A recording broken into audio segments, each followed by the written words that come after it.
क्या आपको मालूम है, सेहतमंद जिंदगी गुजारने के लिए आपका ब्लड प्रेशर 80/120 और दिल की धड़कन 70 से 100 के दरमियान होनी चाहिए।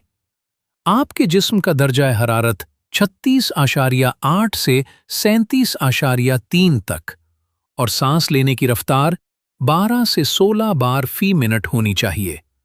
अगर आप मेल हैं तो आपका हीमोग्लोबिन 13 से 18 और अगर फीमेल हैं तो आपका हीमोग्लोबिन 11.5 से 16 होना चाहिए।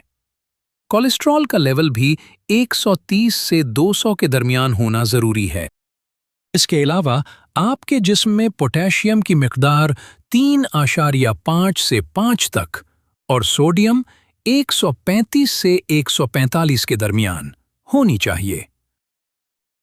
अगर आपको ये मालूमात अच्छी लगी हैं तो इनके साथ ज़रूर शेयर करें जिनका आप ख्याल रखते हैं और ख़ुद भी इस चैनल को सब्सक्राइब कर लें। शुक्रिया।